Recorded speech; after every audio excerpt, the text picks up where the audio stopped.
War is a nightmare. War is awful. It is indifferent and devastating and evil. War is hell. But war is also an incredible teacher, a brutal teacher. And it teaches you lessons that you will not forget. In war, you are forced to see humanity at its absolute worst. And you are also blessed to see humanity in its most glorious moments. War teaches you about sorrow and loss and pain. And it teaches you about the preciousness and the fragility of human life. And in that fragility, war teaches you about death.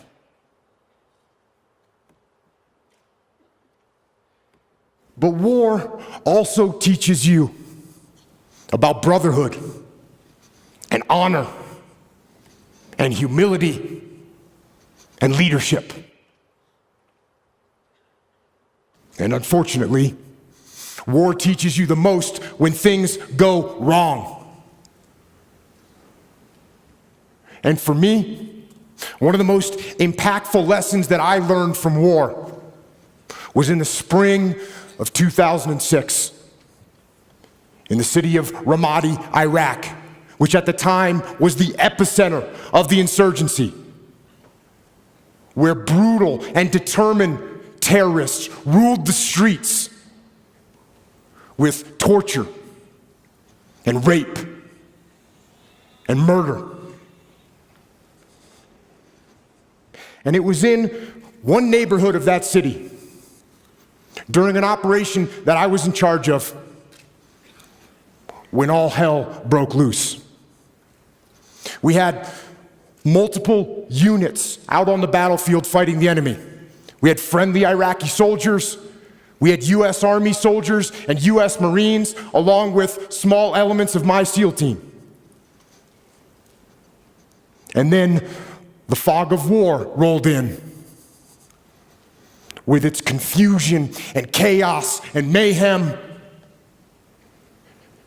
and with its gunfire and enemy attacks and screaming men and blood and death. And in that fog of war, through a series of mistakes and human error and poor judgment and Murphy's Law and just plain bad luck, a horrendous firefight broke out. But this firefight, it wasn't between us and the enemy. This firefight, tragically, was between us and us. Friendly forces against friendly forces, fratricide, the mortal sin of combat, and the most horrific part of war. And when it was over, and the fog of war lifted, one friendly Iraqi soldier was dead, 2 more were wounded. One of my men was wounded, the rest of my SEALs were badly shaken. And it was only through a miracle that no one else was killed. And it was reported up the chain of command what had happened. That we had fought and wounded and killed each other. And when we got back to base, things didn't get much better. There was a message waiting for me from my commanding officer. And it said, shut down all operations. It said that the commanding officer, the master chief, and the investigating officer were inbound to my location.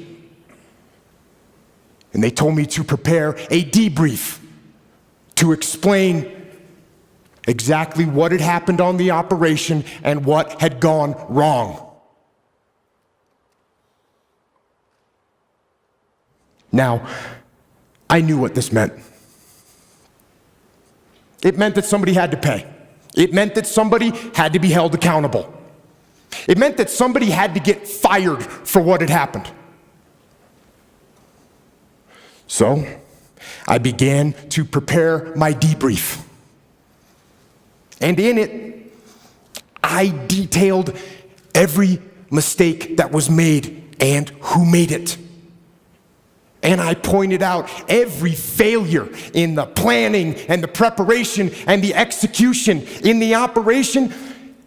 And I pointed out who was responsible for that failure. There was plenty of blame to go around.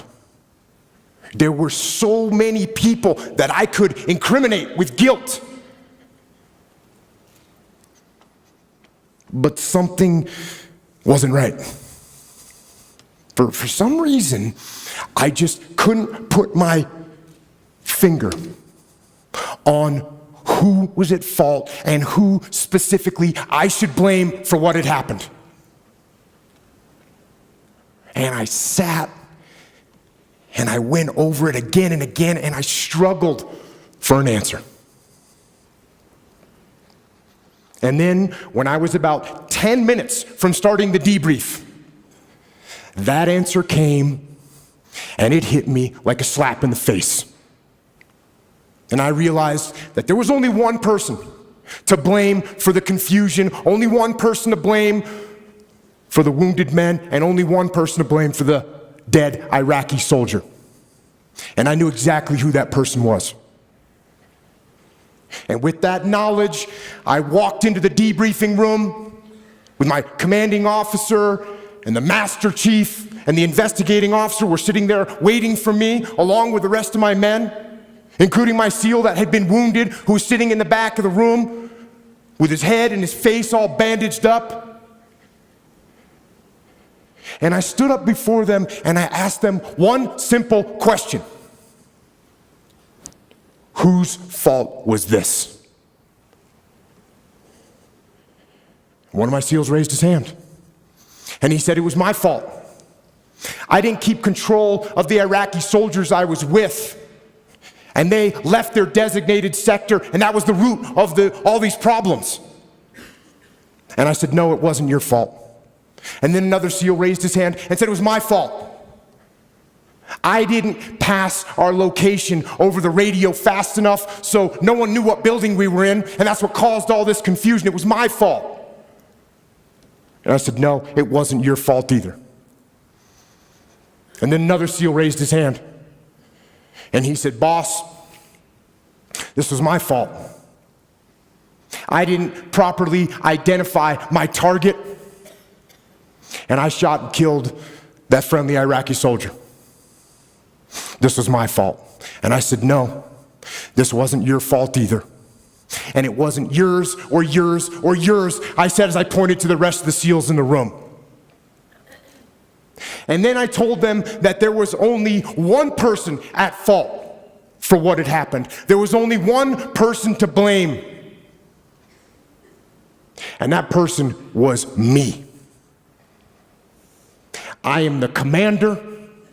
I am the senior man on the battlefield, and I am responsible for everything that happens. Everything. And then I went on to explain to them some new tactics, techniques, and procedures that we were going to implement to ensure that this kind of travesty never happened again. And I will tell you something, it hurt.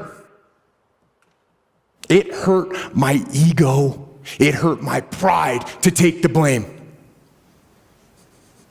But I also knew. I knew that to maintain my integrity as a leader And as a man, I had to take responsibility. And in order to do that, I had to control my ego so that my ego did not control me. And you know what? I didn't get fired. In fact, my commanding officer, who had expected excuses and finger pointing, when I took responsibility, when I took ownership, he now trusted me even more. And my men, they didn't lose respect for me. Instead, they realized that I would never shirk responsibility, and I would never pass that heavy burden of command down the chain and onto them. And you know what? They had the same attitude. Unlike a team where no one takes ownership of the problems and therefore the problems never get solved, with us, everyone took ownership of their mistakes. Everyone took ownership of the problems.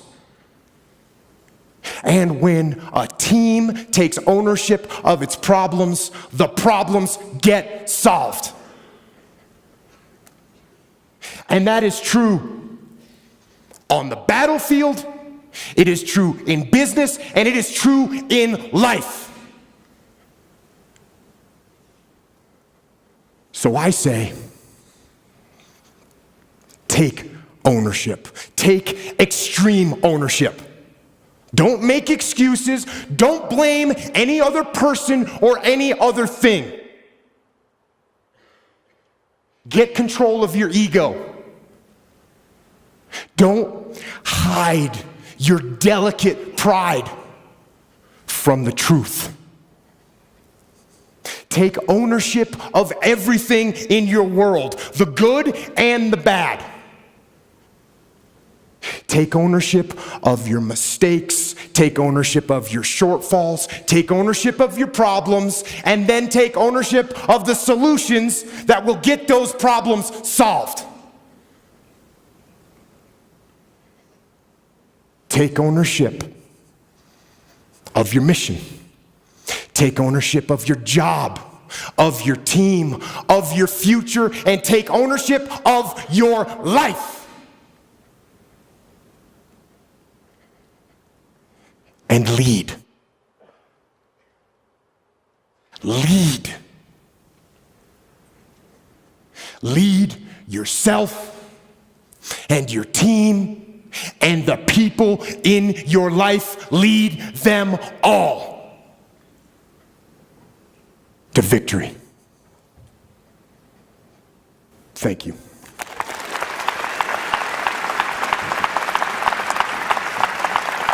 Thank you very much.